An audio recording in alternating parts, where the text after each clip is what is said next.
Hello friends, myself Abhi and we are going to start UPSC go channel. हम daily the Hindu analysis के सारे topics complete करते हैं। आज 10 दिसंबर है और 9 दिसंबर के सारे टॉपिक्स हम कंप्लीट करने जा रहे हैं। आपको मेरे लेक्चर्स बहुत पसंद आने वाले हैं। उसका रीज़न ये है क्योंकि मेरे लेक्चर्स बहुत सिंपल एंड ईजी फॉर्मेट में है।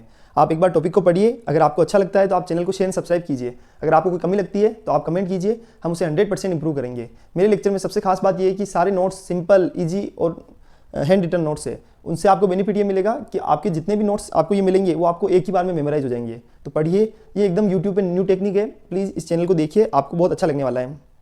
चलो टॉपिक स्टार्ट करते हैं। आज जैसे एक टॉपिक आया है सिकल सेल डिसीज का। US FDA approves pair of gene therapy for sickle cell disease. देखो मैं अभी आपको दिखाता जा रहा हूँ, फिर पता चलता जाएगा। उसके अलावा सेंटर बेन्स onion export till March, Nashik farmers protest. Nashik farmers का प्रोटेस्ट हुआ तो सेंटर ने अभी क्या ओनियन एक्सपोर्ट को मार्च तक के लिए बैन कर दिया है। चलो इस तरह के 2-3 एडिटोरियल इंडिया एंड श्रीलंका से रिलेटेड आया है। एक फिक्स डोज कॉम्बिनेशन का भी आया है, उसको भी मैं आपको समझाऊंगा। और RBI ने रेपो रेट को रेज कर दिया है। अभी ये सारी चीज़ें अभी मैं समझाने वाला हूँ, बस आपको एक बार न्यूज़ दिखानी थी ताकि आपको आइडिया लग जाए। Mahua expel from Lok Sabha, opposition MP walkout, तो ये भी आपको दिखाऊंगा मैं। चलो फाइनली टॉपिक को स्टार्ट करते हैं। चलो ये टॉपिक को मैं 1 सेकंड है ना, चलो यहाँ से स्टार्ट करते हैं। RBI keeps repo rate at 6.5% raises GDP growth forecast. ठीक है, तो RBI ने अभी क्या डिसाइड किया है? RBI ने डिसाइड किया है कि रेपो रेट को 6.5% करनी है। और क्यों? मतलब उसी को 6.5% पे रेपो रेट को मेंटेन करनी है, क्योंकि उनका टारगेट है कि हमारी GDP ग्रोथ फोरकास्ट 6.5% से हमको रेज करनी है। बस मतलब हमको कहाँ पहुँचानी? 6.5%, ऐसा उनका है। चलो तो अभी क्या नाम है, अभी इस बात से मतलब नहीं है। अभी हमारे लिए 2 चीज़ें सबसे काम की है इसके अंदर। एक तो सबसे काम की चीज़ क्या है? रेपो रेट, और एक होती है रिवर्स रेपो रेट। अब हम दोनों टॉपिक्स को पढ़ेंगे कि रेपो रेट क्या होती है और रिवर्स रेपो रेट क्या होती है। देखो रेपो रेट को समझो, आपको मैं सिंपल 1 लाइन में हिंदी में समझा देता हूँ, फिर इसको ऊपर पढ़ लेंगे। देखो क्या होता है कि अगर RBI के पास किसी बैंक है, जैसे कमर्शियल बैंक है, उनको अगर पैसे की नीड है, जैसे SBI हो गया, ICICI बैंक हो गया, सारे बैंक्स हो गए, उनको अगर किसी अमाउंट की नीड है तो वो क्या करेंगे? स्टेट बैंक मतलब रिजर्व बैंक ऑफ इंडिया, जो कि हमारा सेंट्रल बैंक है, उसके पास जाके अमाउंट की डिमांड करेंगे। तो फिर क्या करेगा? RBI उनको एक फिक्स अमाउंट, मतलब जो भी अमाउंट उनकी देने की इच्छा है वो देगा उसको, और उस पर एक इंटरेस्ट चार्ज करेगा, और उसी इंटरेस्ट को क्या बोला जाता है? Repo rate. ठीक है, और इसका रिवर्स क्या होता है कि अगर बैंक के पास एक्स्ट्रा पैसा है तो बैंक अपने एक्स्ट्रा लिक्विडिटी को किसके पास रखेगा? RBI के पास, और उस पर RBI इंटरेस्ट देगा, उसको बोला जाता है रिवर्स रेपो रेट। बस सिंपल।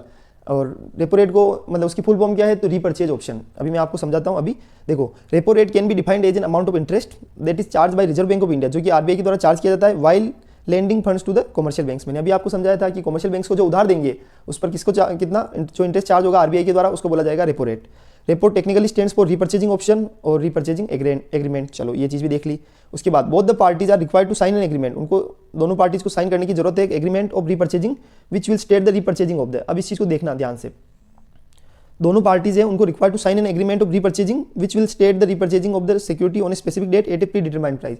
इसमें क्या होता है कि इन्होंने ये तो डिसाइड कर लिया कि हम लोन देंगे, लैंडिंग देंगे, उधार देंगे, उस पर इंटरेस्ट चार्ज होगा, लेकिन उसमें उसके साथ में एक सिक्योरिटी सिस्टम का भी साथ के साथ 2 चीज़ें होती है। एक तो पैसे दे रहे हैं, उस पैसे पे भी क्या नाम है इंटरेस्ट मिलता है, वो अलग चीज़ हो गई, लेकिन उनके लिए गारंटी के लिए उनको एक सिक्योरिटी वाला ऑप्शन भी रखना पड़ता है कि स्पेसिफिक डेट पर हम आपसे सिक्योरिटी रिपर्चेज करेंगे और उसी सिक्योरिटी के बदले इतना पैसा आपको उधार देंगे। तो both the parties are required to sign an agreement of the repurchasing which will state the repurchasing of the security on a specific date at a pre determined price. अब RBI ने लैंड दे रहा है, अगर commercial bank को वो उधार दे रहा है तो उस टाइम पे क्या होगा? उधार देने के पक्ष में उनको कुछ ना कुछ सिक्योरिटीज स्पेसिफिकली जमा करानी पड़ेगी RBI के पास में।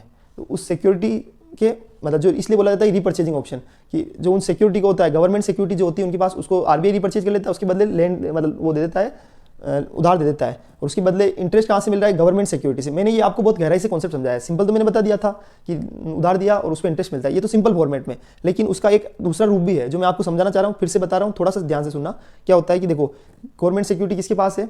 हमारे कमर्शियल बैंक के पास। वो क्या करेंगे? गवर्नमेंट सिक्योरिटी को जमा करा देंगे RBI के पास, उसके बदले में उनको पैसा मिल जाएगा कमर्शियल बैंक्स को। अब गवर्नमेंट सिक्योरिटी तो है RBI के पास, तो उस पर जो इंटरेस्ट आएगा वो तो मिल जाएगा RBI को, और पैसे को यूज कौन करेंगे? बैंक्स। जिससे बैंक को, अब आप समझो कि अल्टीमेटली थिंक क्या हो गई कि RBI ने किसी को लैंड दिया है, उस पर उनको पैसा भी मिल चुका है, और गवर्नमेंट सिक्योरिटी से जो इंटरेस्ट मिल रहा है वो किसको मिल जाएगा? RBI को। तो इस तरह इसको रेपो रेट बोला जाता है। ये बहुत गहराई का मुद्दा है, मतलब बहुत ही ज़्यादा। अल्टीमेटली जब आप रेपो रेट के अंदर घुस के देखोगे कि हाँ ये इसके अंदर और भी इन डेप्थ कुछ चीज़ें हैं, तो बिल्कुल है। एक बार UPSC में इसका क्वेश्चन भी आ चुका है, इस लेवल पे इतनी गहराई वाला क्वेश्चन आ चुका है कि रीपर्चेजिंग ऑप्शन में गवर्नमेंट सिक्योरिटी को परचेज किया जाता है। तो बिल्कुल सही है कि सिक्योरिटी को परचेज किया जाता है at a specified date at a pre determined price. इसको ध्यान में रखना है आपको, कंट्रोल बाय। और उसके बाद जैसे ही बैंक के पास पैसा एक्स्ट्रा हो जाता है वो वापस RBI को देता है, और गवर्नमेंट सिक्योरिटी वापस बैंक के पास चली जाती है। इसको कंट्रोल कौन करता है? तो RBI के द्वारा कंट्रोल किया जाता है। A decrease in the repo rate, repo rate के अंदर जो डिक्रीज होता है वो help in improving the growth and economic development of the country. अब इस चीज़ को समझ लेना, रेपो रेट के अंदर जो डिक्रीज होती है वो हेल्प करती है improving the growth and economic development of the country. Country की इकोनॉमिक डेवलपमेंट और ग्रोथ को इंप्रूव करने के लिए रेपो रेट को डिक्रीज कर दिया जाता है। अब इस चीज़ को समझो, इसको भी मैं समझा रहा हूँ आज, मैं आपको जो समझा रहा हूँ ना वो चीज़ें बहुत शानदार है। कैसे? अब एक चीज़ को समझो, क्या होगा, आपके पास रेपो रेट तो है, अब रेपो रेट अगर कम है, इस चीज़ को वापस देखना, मैं फिर से बोल रहा हूँ बहुत इंपॉर्टेंट, इसलिए मैं आपको दो दो तीन तीन बार बोलता हूँ चीज़ों को, कि क्या होता है कि जैसे अब रेपो रेट तो हो गया, उसके इंपैक्ट क्या होंगे। अगर रेपो रेट कम होगी, रेपो रेट जैसे मान लो एग्जांपल दे रहा हूँ 4% है, मतलब बैंक के लिए रेट कितनी है, बैंक के पास पैसा आने की रेट 4% हो गई, तो बैंक चाहे तो अब दूसरे से लोन 4% पे जो भी लोन दे रहा था, लेकिन अगर इस रेपो रेट को बढ़ा के 4% से 5% कर दिया जाए तो बैंक के लिए रेट महंगी होगी। बैंक क्या करेगा, अपनी रेट महंगी होने पर जो कमर्शियल बैंक्स है उनकी रेट भी महंगी कर देगा, और जब कमर्शियल बैंक्स की रेट भी महंगी हो जाएगी तो अल्टीमेटली कंज्यूमर के पास पैसा कम हो जाएगा, मतलब कंज्यूमर के लिए भी लोन महंगा हो जाएगा, तो लोगों के पास पैसा कम हो जाएगा, तो लोग मार्केट में इन्वेस्टमेंट नहीं करेंगे और उससे किस पे फर्क पड़ेगा कि ग्रोथ पर इफेक्ट आएगा। ठीक है, और अगर लोग मार्केट में इन्वेस्ट ही नहीं करेंगे तो उससे सीधा सीधा अल्टीमेटली हमारी ग्रोथ में कमी आएगी। ये तो हो गया अगर रेपो रेट बढ़ाते हैं तो। रेपो रेट घटा दी तो बैंक की रेट भी कम हो जाएगी, ऑब्वियस है, उसका सीधा सीधा इफेक्ट बैंक की रेट से है, और बैंक की रेट कम हो जाएगी मतलब जो हम कस्टमर को बैंक, कमर्शियल बैंक जैसे एसबीआई कस्टमर्स को क्या देता है, लोन देता है, तो उस पर रेट सस्ती हो जाएगी, उस पर सस्ती हो जाएगी तो लोग लोन ज़्यादा लेंगे, लोग मार्केट में ज़्यादा इन्वेस्ट करेंगे, मार्केट इन द सेंस जो बिजनेस में इन्वेस्टमेंट, ये इन्वेस्टमेंट वो इन्वेस्टमेंट, और लोगों के पास पैसा ज़्यादा होगा तो इन्वेस्टमेंट ज़्यादा करेंगे, और उसके अलावा खर्चा ज़्यादा करेंगे, खाने पीने पे ज़्यादा खर्च करेंगे, ये सारी चीज़ें होगी, तो अल्टीमेटली उससे किसको, इकोनॉमी को बूस्टअप मिलेगा। तो ये लिखा हुआ है decrease in the repo rate help in improving the growth and economic development of the country. ठीक है, अब मैंने आपको ये सारी चीज़ें, मैं चाहता था इसको 2 मिनट में भी खत्म कर सकता था, पर मुझे पता था कि ये टॉपिक इतना शानदार है ना कि इससे बहुत सारे क्वेश्चन बैठे हुए हैं और आपको इसकी गहराई को नापना होगा, इसलिए मैंने इसको इतनी सारी चीज़ों को समझाया है। अब रिवर्स रेपो रेट को उल्टा कर लो बस, कि repo rate of interest that is provided by the RBI while borrowing money from the commercial bank, simple. अब कि अगर आप वो मतलब उल्टा कर लो कि भाई बैंक्स ने लोन दिया है किसको, आरबीआई को, और आरबीआई को लोन दिया है तो आरबीआई को इंटरेस्ट पे करना है। Reverse repo is the rate charge by the commercial banks in India to park their excess money with RBI. उनके पास जो एक्सेस पैसा पड़ा होता है आरबीआई के पास, उनके पास में, वो आरबीआई के पास रख देंगे for a short term period के लिए, उसको रिवर्स रेपो रेट बोला जाता है। क्या रिवर्स, तो अभी रेपो रेट एक्चुअली टूल है कि देश की इकोनॉमी को डायरेक्टली इंपैक्ट करने वाला टूल है, ये चीज़ आपको ध्यान में रखनी है। रेपो रेट वाला टॉपिक क्या एक्चुअली है तो बहुत सिंपल, बट मैंने इसलिए टाइम दिया क्योंकि मुझे आपको एक्चुअली इसका पर्पस समझाना था। अगर आप एक बार समझ में आ जाएगा ना आपको सारी चीज़ें, तो अगली बार कभी दिक्कत ही नहीं आएगी कि repo rate, reverse repo rate का ग्रोथ पर क्या इंपैक्ट पड़ता है, डेवलपमेंट पर क्या इंपैक्ट पड़ता है, सब चीज़ को समझो, सारी चीज़ें एक दूसरे से लिंक है। मैं आपको बोली एक बार और, अगर आपकी इच्छा होगी तो और पढ़ेंगे अपन, repo rate, reverse repo rate, standing deposit facility, marginal, जो सारी चीज़ों को हम टॉपिक्स को अच्छे से पढ़ेंगे। लेकिन अगर आप कमेंट करोगे, आप मुझे मेरा मोटिवेशन बढ़ाओ, तो फिर आगे अपन काम करेंगे तो भी मजा आएगा। चलो नेक्स्ट टॉपिक पढ़ो, onion production in India. India के अंदर ओनियन प्रोडक्शन को देखो। अभी टॉपिक क्या आया था कि सेंटर ने ओनियन एक्सपोर्ट को बैन कर दिया है, तो अभी इसका रीजन क्या था ओनियन एक्सपोर्ट को बैन करने का? सिंपल एक ही रीजन है।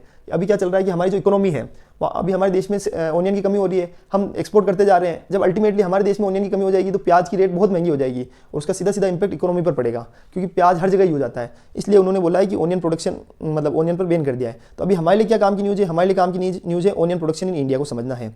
India second largest onion growing country in the world. World के अंदर जो ओनियन ग्रोइंग कंट्री है वो कौन सी? सेकंड लार्जेस्ट है इंडिया।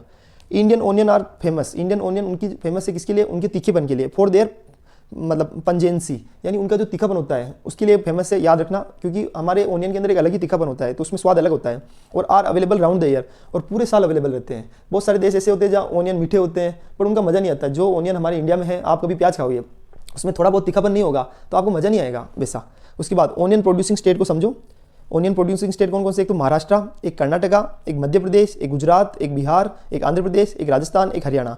फिर से बता रहा हूँ, महाराष्ट्र, कर्नाटका, मध्य प्रदेश, गुजरात, बिहार, आंध्र प्रदेश, राजस्थान, हरियाणा एंड तेलंगाना। महाराष्ट्र कितना परसेंट महाराष्ट्र के पास शेयर है? तो 43% शेयर महाराष्ट्र के पास है, कि टोटल ओनियन प्रोडक्शन के 43% तो केवल महाराष्ट्र में होते हैं। इतना बड़ा स्टेक है। उसके बाद मध्य प्रदेश 16%। रेशियो देखो आप दोनों स्टेट का दोनों स्टेट मतलब महाराष्ट्र और मध्य प्रदेश पास पास में ही है, बट दोनों स्टेट के बीच में डिफरेंस देखो कि भाई एक में 43% प्रोडक्शन, एक में 16% प्रोडक्शन। कुछ रीजन ऐसा भी होता है कि वहाँ पर मतलब टेम्परेचर, इनको जो ओनियन को टेम्परेचर चाहिए उस चीज़ों का भी फर्क पड़ जाता है। उसके बाद कर्नाटका और गुजरात के अंदर 9% है टोटल मिला के स्टेक। अब एक्सपोर्ट डेस्टिनेशन कौन कौन से हैं इंडिया के ओनियन के अंदर? एक्सपोर्ट डेस्टिनेशन कौन कौन से हैं? तो एक तो बांग्लादेश, एक हो गया मलेशिया, एक हो गया श्रीलंका, एक यूएई, नेपाल एंड इंडोनेशिया। याद रखना, बांग्लादेश हमारा पड़ोसी देश है, Malaysia, Sri Lanka, UAE United Arab Emirates और Nepal and Indonesia. Onion is a मतलब ओनियन क्या है? तो एक टेम्परेट क्रॉप है, जो कि टेम्परेट, उसके अंदर ज़्यादा तापमान, जो नॉर्मल तापमान होता है हमारे, but can be grown under a wide range of climatic condition. इसको बहुत सारी क्लाइमेटिक कंडीशन के अंदर इसको उगाया जा सकता है, सच एज टेम्परेट हो गया, ट्रॉपिकल हो गया एंड सब ट्रॉपिकल क्लाइमेट। मतलब ये एक तरह से सभी क्लाइमेटिक कंडीशन में उग सकता है, लेकिन मोस्टली इसको बोला जाता है टेम्परेट क्रॉप। यानी जो शीतोष्ण क्रॉप होता है वो तो बोला ही जाता है, लेकिन मोस्टली ये हर जगह हर सीजन में ये उग सकता है। ठीक है। ऑल टाइप्स ऑफ सॉइल जैसे sandy loam, clay loam, silt loam and heavy soils. तो जितनी भी सॉइल्स है, जैसे कि एक तो सैंडी लोम, समझो इस बात को, दूसरा हो गया क्ले लोम, तीसरा हो गया सिल्ट लोम और हेवी सॉइल्स। तो इस टाइप की जो भी सॉइल्स है वहाँ पर आप प्याज को उगाया जा सकता है, ओनियन को उगाया जा सकता है। तो टॉपिक आपको अच्छे से समझ में आया होगा। हमको ध्यान में रखना है वो मेंस के पर्सपेक्टिव से था ये मेनली क्वेश्चन, और जब टॉपिक्स आप पढ़ोगे जैसे अभी repo rate, reverse repo rate, वो किसके मतलब प्रीलिम्स के पॉइंट ऑफ व्यू से बहुत ज़्यादा इंपॉर्टेंट था।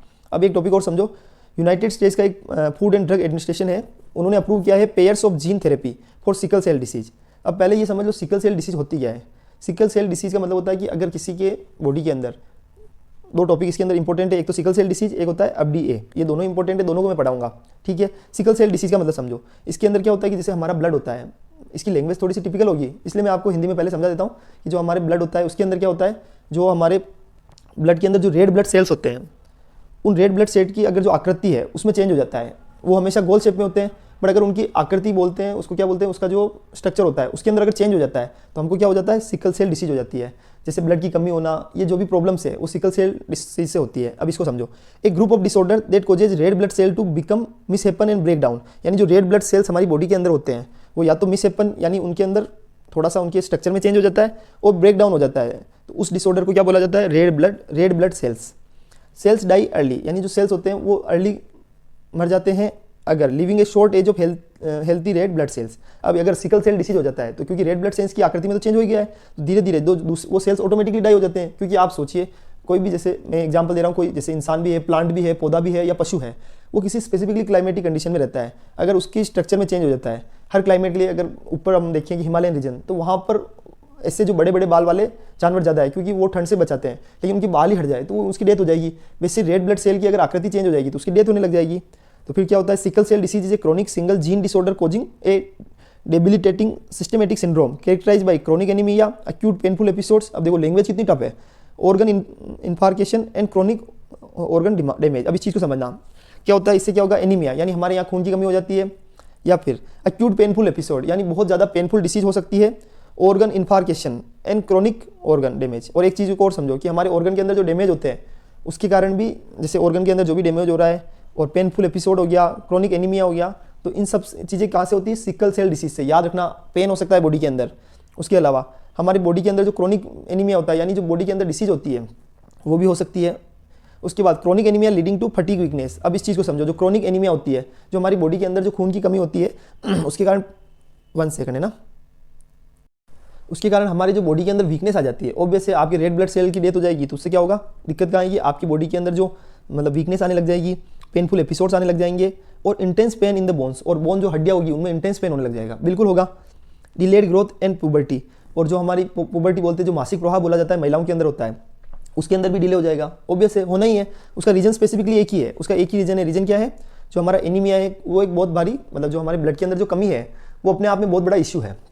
इसलिए ट्रीटमेंट देखो, अब इसकी ट्रीटमेंट देखो कि अगर रेड ब्लड सेल्स है तो हम क्या करें, ब्लड का ही अगर ट्रांसफ्यूजन कर दे, मतलब एक तो जो पुराना ब्लड खराब हो गया क्योंकि रेड ब्लड सेल्स की डेथ हो गई है, तो उसकी जगह हम नया ब्लड चढ़ा दें बॉडी में, तो वो भी पॉसिबिलिटी है। उससे क्या होगा, एनीमिया, खून की कमी में जो खून की कमी हुई है उसमें कमी आएगी, and reduce the risk of pain crisis, और जो पेन दर्द होने की संभावना है उसकी क्राइसिस भी कम हो जाएगी। उसके बाद हाइड्रोक्सेरिया, उसके अंदर क्या होता है कि ये एक मेडिकेशन है, ये एक दवाई है हाइड्रोक्सेरिया, वो रिड्यूस करती है the frequency of painful episode, यानी जो पेन्स होता है बॉडी के अंदर उसके पेनफुल एपिसोड को कम करने का काम करती है। तो आपको थोड़ा बहुत धीरे धीरे, देखो ये टॉपिक क्या है, साइंस एंड टेक के है, इनको समझने में थोड़ा टाइम लगेगा, बट अगर आप ट्राई करोगे तो आ जाएगा समझ में। ऐसी कोई बात नहीं है कि आपको समझ में नहीं आएगा, बस थोड़ी बहुत चीज़ों को समझना होगा, एक की जगह 2 बार पढ़ना पड़ेगा, पहले हिंदी में समझ लो फिर इसको पढ़ो तो चीज़ें ईजी हो जाएगी। चलो, इसके साथ में एक टॉपिक है United state food and drug administration, याद रखना बहुत इंपॉर्टेंट टॉपिक है। मैंने इसलिए लिया क्योंकि मेरे को पता था कि जिसके अंदर जो पॉइंट्स आ रहे हो सारी चीज़ें ले लेनी चाहिए, क्योंकि देखो आजकल कोई यूपीएससी का भरोसा ही नहीं रहा है, वो कुछ भी पूछ लेता है, उनकी मर्जी वो जैसे करते हैं वो, तो इसलिए हमको अब सब चीज़ें पढ़नी पड़ेगी। United states food and drug administration, it is the federal agency of department of health and human service. अब इसमें ध्यान रखना है, सबसे पहले ये यूनाइटेड स्टेट्स की जो एक डिपार्टमेंट है उसका नाम है डिपार्टमेंट ऑफ हेल्थ। जैसे हमारे यहाँ मिनिस्ट्री होती है, वहाँ पर डिपार्टमेंट है department of health and human services, उसके अंदर ये एक फेडरल एजेंसी है, गवर्नमेंट एजेंसी। इसकी स्थापना कब हुई थी, 1906, बहुत इंपॉर्टेंट है, इसकी स्थापना 1906 में हुई। जो फूड एंड ड्रग एडमिनिस्ट्रेशन है वो अप्रूवल देता है किसको, जो regulated product before they can be sold in the US. अब चीज़ समझो, कोई भी जो रेगुलेटेड प्रोडक्ट होते हैं जैसे मेडिसिन हो गई, इस तरह की जो भी दवाइयाँ होती है उसको अप्रूव करने का काम किसका होता है, फूड एंड ड्रग एडमिनिस्ट्रेशन का। अब एक चीज़ और समझो, इसको कौन हेड करता है, तो इसको हेड करता है कमिश्नर, और कमिश्नर की अपॉइंटमेंट कौन करता है, तो जो प्रेसिडेंट ऑफ यूएस, जैसे कि अभी जो बाइडन है, उनके द्वारा उस कमिश्नर की मतलब स्थापना अपॉइंटमेंट किया जाएगा। और क्या प्रेसिडेंट को कौन एडवाइस करेगा, तो जो सीनेट है वहाँ के जो सीनेट यानी वहाँ की जो पार्लियामेंट है, ठीक है, वहाँ की जो पार्लियामेंट है, सीनेट है, वहाँ पर जो एडवाइस और मतलब उनकी एडवाइस और कंसेंट से प्रेसिडेंट के द्वारा अपॉइंट किया जाएगा। तो हमने फूड एंड ड्रग एडमिनिस्ट्रेशन को भी अच्छे से समझा है। चलो अब एक टॉपिक समझो, बहुत इंपॉर्टेंट है। इस टॉपिक को पढ़ने से पहले चलो मैं आपको एक टॉपिक दिखा देता हूँ, उसके बाद पढ़ाऊँगा आपको। नंबर वाइज चलते जाते ना, थोड़ा सा आपको भी अच्छा लगेगा। ये टॉपिक क्या थोड़ा सा मतलब थोड़ा सा अजीबोगरीब है, इसलिए मैंने कहा एक बार आपको बाद में बताता हूँ, क्योंकि अभी नया टॉपिक आया ना, तो आपको क्या ऐसा लगेगा कि यार मतलब थोड़ा सा होच पोच नहीं हो जाना चाहिए, इसलिए मैंने इसको लास्ट में ले रहा हूँ। 6 exoplanets found orbiting A near by bright star. अब 6 एक्सोप्लैनेट्स पाए गए। अब सबसे पहले ये समझो एक्सोप्लैनेट्स क्या होते हैं। अगर हमारा जैसे सोलर सिस्टम है, सोलर सिस्टम का मतलब जिसमें सन हो गई, पृथ्वी हो गया, मार्स हो गया, मंगल ग्रह हो गया, शनि ग्रह हो गया, वरुण अरुण जो भी है, जितने भी मतलब 8 तो ग्रह है और एक स्टार है सूरज, उस पूरे सिस्टम को क्या बोला जाता है, सोलर सिस्टम। तो जो अर्थ जैसे ग्रह है वैसे ही उस प्लेनेट की तरह अगर सोलर सिस्टम के बाहर कोई ऐसा प्लेनेट है तो उसको क्या बोला जाएगा, एक्सोप्लैनेट। याद रखना सोलर सिस्टम में तो सूरज और जो 8 ग्रह हैं वो है, और एक बोना ग्रह जिसको हम मतलब जो बोना ग्रह है वो पता ही है। तो इस तरह टोटल 9 हो गए, और एक सोलर सूरज है स्टार। उस जो राउंड के अंदर से उस सोलर सिस्टम से अगर बाहर जाते हो आप, तो वहाँ पर जो प्लेनेट बोलते हैं उनको बोला जाता है एक्सोप्लैनेट। ठीक है, तो exoplanets are planets that orbit मतलब दैट ऑर्बिट अदर स्टार्स, जो कि क्या होते हैं ऐसे, देखो प्लैनेट्स का मतलब ही क्या होता है, जो स्टार्स के चक्कर लगाते हैं। तो exoplanets are planets that orbit other stars and are beyond our solar system. Solar system के बाहर भी है और किसी दूसरे स्टार के चक्कर लगाते हैं। पहली बार इस एक्सोप्लैनेट को कब डिटेक्ट किया गया, 1992 में, 1992 के अंदर। एज पर नासा अभी कम से कम 5000 से भी ज़्यादा एक्सोप्लैनेट को डिस्कवर कर लिया गया है। ठीक है, these planets refer to as sub Neptune were detected by 2 satellite. ये जो प्लैनेट्स हैं उनको सब नेपच्यून भी बोला जाता है। क्या बोला जाता है, सब नेपच्यून। इनको एक्सोप्लैनेट बोला जाता है। इन एक्सोप्लैनेट को सब नेपच्यून भी बोला जाता है, जिनको 2 सैटेलाइट के द्वारा डिटेक्ट किया गया था। एक तो नासा के द्वारा और एक है यूरोपियन स्पेस एजेंसी, दोनों के द्वारा। नासा का जो मतलब टेलीस्कोप था उसका नाम क्या था, ट्रांजिस्टिंग एक्सोप्लैनेट सर्वे सैटेलाइट। याद रखना, ट्रांजिस्टिंग एक्सोप्लैनेट सर्वे सैटेलाइट। और यूरोपियन स्पेस एजेंसी का टेलीस्कोप कौन सा था, कैरेक्टराइज एक्सोप्लैनेट सैटेलाइट, जिसको चोपास बोला जाता है, CHEOPS, और उधर टेस बोला जाता है। अगर ऐसा कुछ आ जाता है कि CHEOPS किससे रिलेटेड है, तो ये यूरोपियन स्पेस एजेंसी से रिलेटेड है। ये क्वेश्चन ध्यान में रखना, आ सकता है, ऐसी कोई बात नहीं है। ठीक है, अब जो सब नेपच्यून होते हैं, जिनको हम एक्सोप्लैनेट ही बोला जाता है, वो commonly close in orbit around more than half of all sun like stars. अब इस चीज़ को समझो, जो सब नेपच्यून है वो पाए जाते हैं किसके पास में पाए जाते हैं, जो हमारा जैसे ऑल सन से जैसे स्टार जैसे सूरज है उसकी तरह और भी सन होंगे, उसकी चारों तरफ पाए जाते हैं। बस उसकी चारों तरफ ऑर्बिट करने का काम करते हैं। और वो भी क्या करते हैं, वो जो सूरज होता है उसकी जैसे हमारा सूरज है उसकी तरह ऐसे सूरज भी है जो सूरज की तरह आधे सूरज बहुत ज़्यादा चमकते हैं। तो उन स्टार्स के चारों तरफ जो चक्कर लगाते हैं उनको बोला जाता है सब नेपच्यून, मतलब वही प्लेनेट हो गया। अब इस चीज़ को समझो, देखो 6 एक्सोप्लैनेट्स हैं। कौन कौन से, मतलब 6 एक्सोप्लैनेट्स कहाँ पाए गए, जो कि प्लैनेट्स हमारे मतलब सोलर सिस्टम के बाहर है। इन द HD, अब उस स्टार का नाम सुनना बहुत इंपॉर्टेंट है, HD 1111110067। ये एक स्टार है सूरज की तरह ही। उस HD 110067 system are classified as sub Neptune. और जो 6 एक्सोप्लैनेट इस मतलब HD 11110067 सिस्टम के बाहर है, उसके चारों तरफ है, उसको क्या बोला गया, सब नेपच्यून बोला गया। यहाँ पर बहुत ज़्यादा हाइड्रोजन मतलब पाया जाता है। All 6 planets are in resonant orbit. अब इस चीज़ को समझो कि क्या होते हैं, ये एक दूसरे पर फोर्स डालते हैं, ये ऑर्बिट्स, ये जो प्लैनेट्स है 6 प्लैनेट्स एक दूसरे पर प्रेशर डालते हैं, और इसी चक्कर में पिछले 4-5 हज़ार सालों से ये उसी कक्षा में घूम रहे हैं, क्योंकि एक दूसरे पर प्रेशर के चक्कर में ना तो वो स्टार का साथ छोड़ दें, जैसे हमारे यहाँ तो गुरुत्वाकर्षण की शक्ति है और उसका जो ऑर्बिट है उसके चारों तरफ घूमते रहते हैं। लेकिन यहाँ पे तो ऐसा सिस्टम है कि ये दोनों मतलब 6 प्लैनेट्स एक दूसरे पर प्रेशर डालते हैं, उसके कारण कोई एक अपनी पोजीशन से हिल नहीं सकता है। ठीक है, प्लैनेट नेम क्या है अभी हमारे सबसे पहले स्टार का नाम क्या है, HD 110067। तो प्लैनेट को नाम भी उन्होंने बहुत सिंपल फॉर्मेट में डाल दिए, BCDE अब G, बस सिंपल।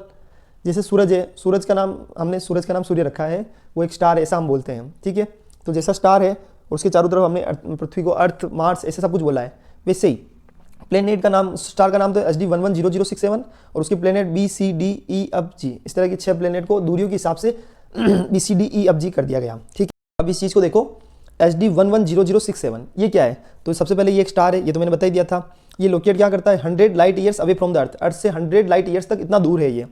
एंड एक कोमा ब्रिचिस कॉन्स्टेलेशन बोला जाता है। ये थोड़ी लैंग्वेज अलग है, मैं बता रहा हूँ आपको, उसको मैं समझा दूंगा।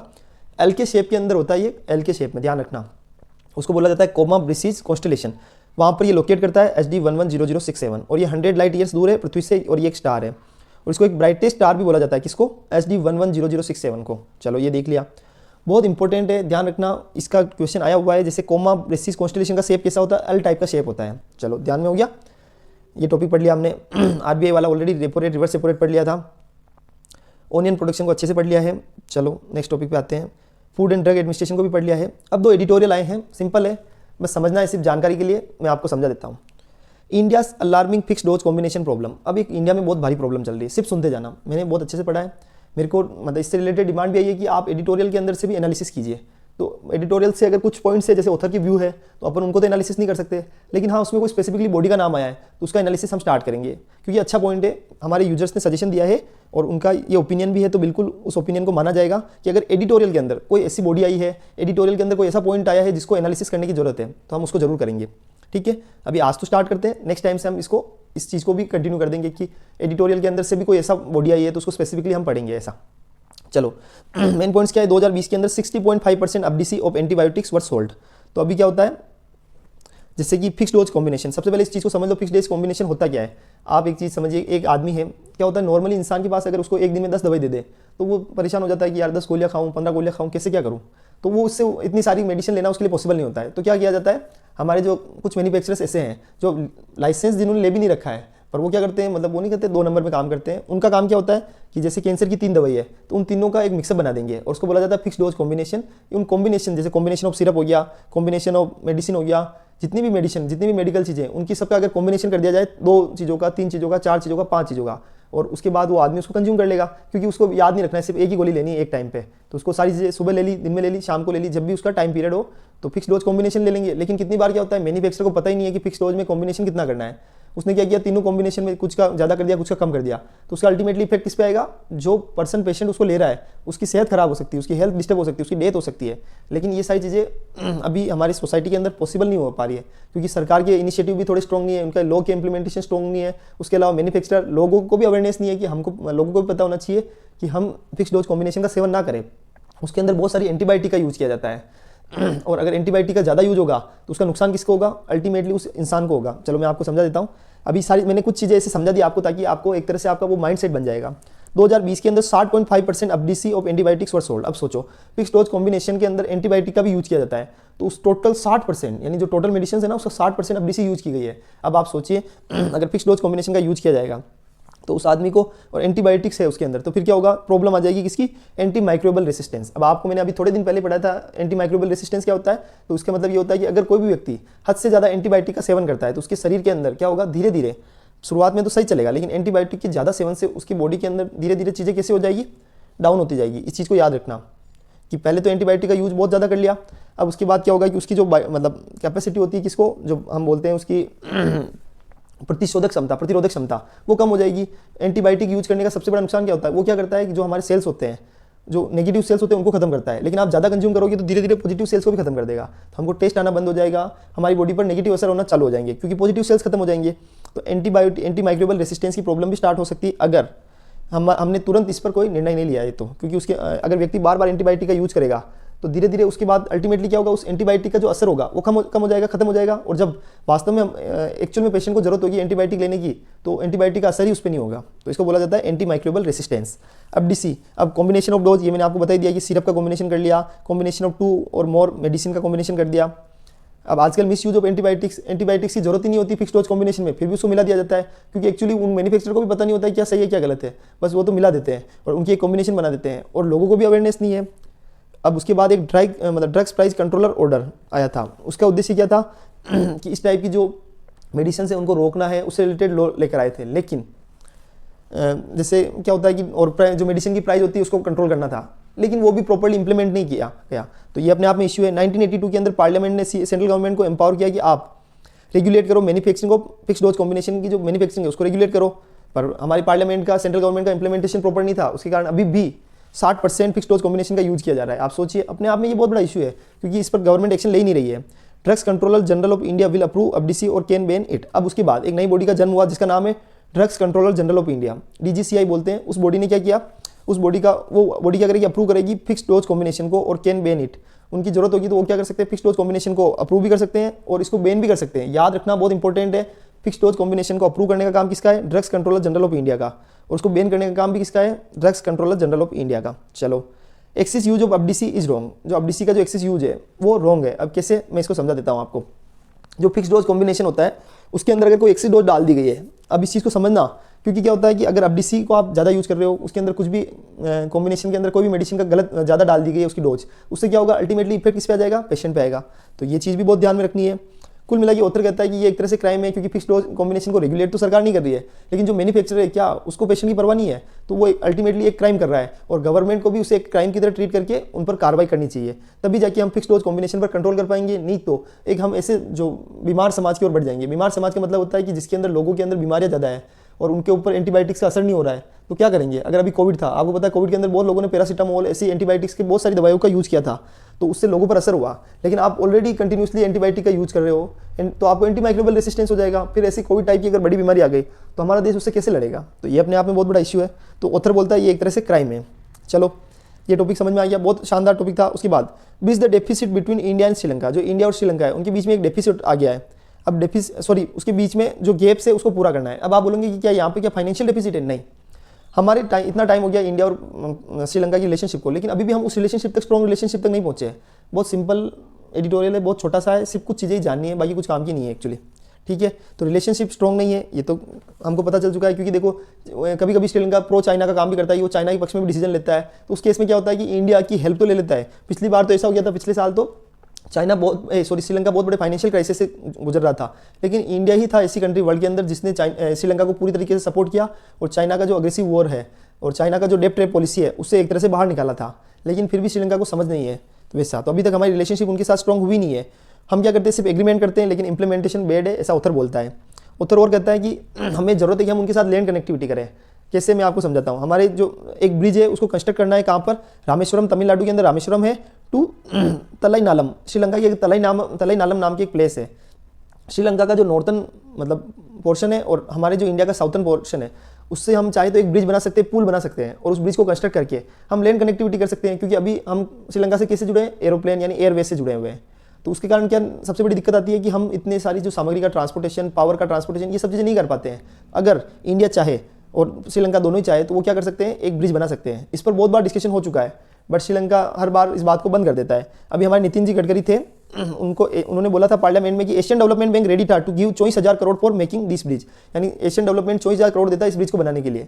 लेकिन श्रीलंका को पूछा गया, बट श्रीलंका ने उस पर ना तो हाँ बोली ना बोली, और प्रोसीजरल टर्म्स कंडीशन के अंदर अटका के रखा था, और उसको बहुत टाइम हो गया। तो अल्टीमेटली ना ही था कि हम कुछ नहीं करना चाह रहे एक तरह से। और अगर ये ब्रिज बनता है तो उससे जॉब अपॉर्चुनिटी इंक्रीज होगी, ट्रांसपोर्टेशन बढ़ेगा तो बिजनेस ग्रोथ करेगा, दोनों देशों की इकोनॉमी ग्रोथ करेगी।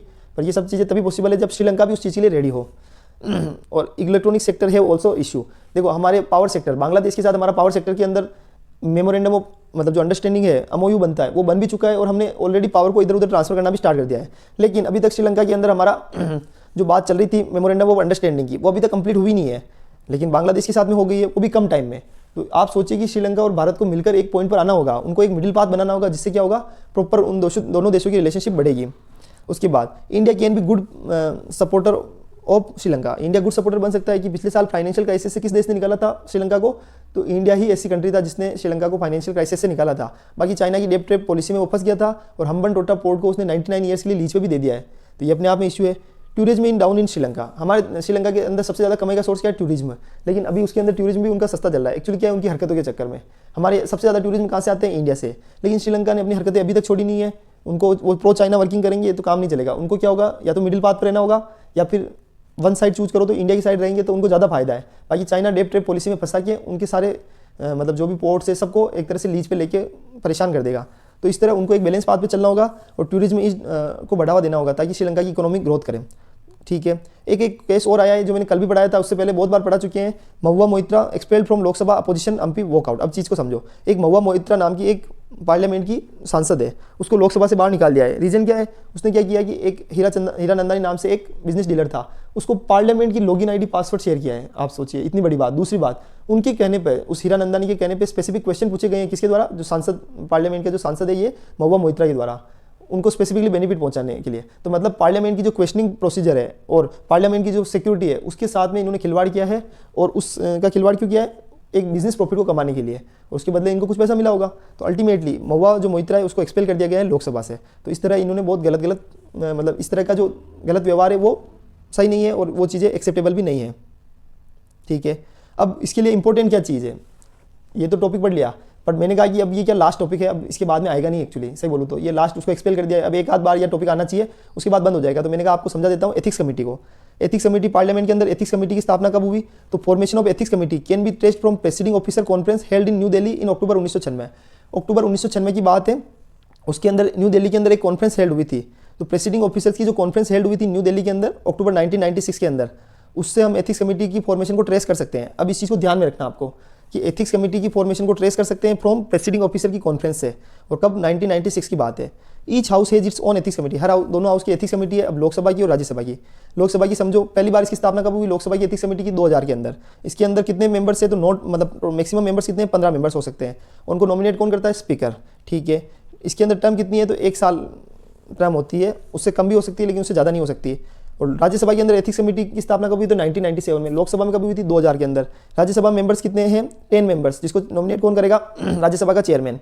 और टर्म कितनी होती है? 1 साल। तो दोनों के अंदर क्या डिफरेंस है? दोनों में इतना से डिफरेंस है, वहाँ पर है 15 मेंबर्स, यहाँ है 10 मेंबर्स। वहाँ स्थापना हुई 2000 के अंदर, यहाँ स्थापना हुई 1997 के अंदर। और पहले एथिक्स कमेटी के विचार कब स्टार्ट किया? तो 1996 के अंदर। तो ये टॉपिक भी हमने देख लिया है। अब इनके फंक्शंस देख लो कि एक्चुअली क्या एथिक्स कमेटी का रोल क्या है, फंक्शंस क्या है। तो वो क्या करते हैं? The moral and ethical conduct of members, जो पार्लियामेंट के जो मेंबर्स हैं यानी सांसद होते हैं, उनके मोरल कंडक्ट एथिकल कंडक्ट को ओवरसी करने का काम किसका है? उनको ओवरसी करने का काम है पार्लियामेंट के जो मतलब एथिक्स कमेटी है उसका ये काम है। Any person or member may makes a complaint to committee relating to unethical conduct of members. अब एक चीज़ को समझो, बहुत इंपॉर्टेंट है। कोई भी व्यक्ति, जैसे मैं भी हूँ, नॉर्मल आप भी हो, कोई भी व्यक्ति चाहे और कोई मेंबर भी चाहे, तो वो पार्लियामेंट का जो मेंबर है यानी सांसद के खिलाफ एथिक्स कमेटी के अंदर अनएथिकल कंडक्ट के लिए, मेंबर्स के अनएथिकल कंडक्ट के लिए कंप्लेन कर सकता है। पर किसके खिलाफ? ओनली जो संसद के अंदर जो मेंबर्स है, सांसद यानी लोकसभा या राज्यसभा के मेंबर्स के लिए, क्योंकि एथिक्स कमेटी वहाँ तक ही लिमिटेड है और दूसरे केस में उसका कोई मतलब क्राइटेरिया नहीं है। इसलिए सिर्फ अगर एथिक्स कमेटी के अंदर लोकसभा या राज्यसभा के अंदर कोई सांसद है और उस सांसद को एक कंप्लेन कर दी जाती है, किसके द्वारा? कमेटी के, सांसद के द्वारा क्या कर दी जाती है? अगर वो सांसद है और सांसद के द्वारा एक कंप्लेन कर दी जाती है, किसको? कमेटी को। इस चीज़ को ध्यान में रखना, मतलब सॉरी, सांसद ने कोई अनएथिकल कंडक्ट किया है तो उससे रिलेटेड अगर कोई कंप्लेन कर दी जाती है तो उसको एथिक्स कमेटी के द्वारा डील करना है। तो इस तरह हमने एथिक्स कमेटी को पढ़ लिया है। मैंने कहा ये टॉपिक लास्ट था इसलिए पढ़ लेते हैं, क्योंकि अब वापस ये आएगा नहीं आएगा तो टाइम लग सकता है, तो इसलिए हमने एक बार पढ़ लिया एथिकल कमेटी को, एथिक्स कमेटी सॉरी। उसके बाद इंडिया श्रीलंका की मतलब जो अभी ऑथर की व्यू है उसको समझ लिया है। एक फिक्स डोज कॉम्बिनेशन को भी मैंने समझा है, अच्छे से समझा है। लेकिन अब हम क्या करेंगे? धीरे धीरे इसमें भी एनालिसिस को स्टार्ट करेंगे। और एक चीज़ और छोटी सी बता देता हूँ, वैसे भी मैं कोई एडिटोरियल पढ़ाता हूँ, उससे रिलेटेड कोई टेक्सटाइल इंडस्ट्री आ गई तो पूरी टेक्सटाइल इंडस्ट्री को हम पढ़ते हैं और साथ में ऑथर की व्यू भी देख लेते हैं। लेकिन हाँ, बॉडीज़ को हमने जनरली नहीं पढ़ा है तो हम उसको पढ़ना स्टार्ट करेंगे अब, ठीक है। तो इससे क्या होगा? आपके मल्टीपल मतलब डाइवर्सिफाई तरीके से आप काम कर सकते हो। चलो, उसके बाद फूड एंड ड्रग एडमिनिस्ट्रेशन उसको पढ़ लिया है और सिकल सेल डिसीज़ को पढ़ लिया है। और क्या टॉपिक्स थे? महुआ मोहित्रा को देख ही लिया है, ओनियन इंडस्ट्री को देख लिया है, उसके अलावा रिवर्स रेपो रेट को देख लिया है। और एक SD 110067 याद रखना, क्वेश्चन आ जाएगा कि SD 110067 किससे रिलेटेड है? तो ये रिलेटेड किससे? एक्सोप्लैनेट, मतलब इसके चारों तरफ एक्सोप्लैनेट से वो क्वेश्चन आ जाएगा। तो आपको समझ जाना होगा कि SD 110067 एक नया स्टार है और जो 100 लाइट ईयर्स दूर है। इससे रिलेटेड क्वेश्चन आए तो आपको ध्यान रखना है, उसमें ही पॉइंट से हमको समझना पड़ेगा कि ये एक्सोप्लैनेट का स्टार है, ठीक है। ये सारी चीज़ें देख ली हमने और ये टॉपिक कंप्लीट हो गए। बहुत सारे टॉपिक को हमने बहुत ही ईजी तरीके से आज बहुत अच्छे से पढ़ा है। आपको कुछ कमी लगती है तो आप कमेंट कीजिए, हम उसे इंप्रूव करेंगे। मेरी स्पीड स्लो लगती है तो टेलीग्राम मतलब स्पीड बढ़ा दीजिए और टेलीग्राम का लिंक दे रहा हूँ उसको ज्वाइन कर लीजिए। उससे आपको क्या होगा? PDF मिल जाएगी। टॉपिक को पढ़िए, समझिए। मुझे 100% विश्वास है कि आपको टॉपिक बहुत अच्छा लगेगा। कुछ कमी होती है तो बताइए, कमेंट कीजिए। Thank you so much. जय हिंद, जय भारत, भारत माता की जय।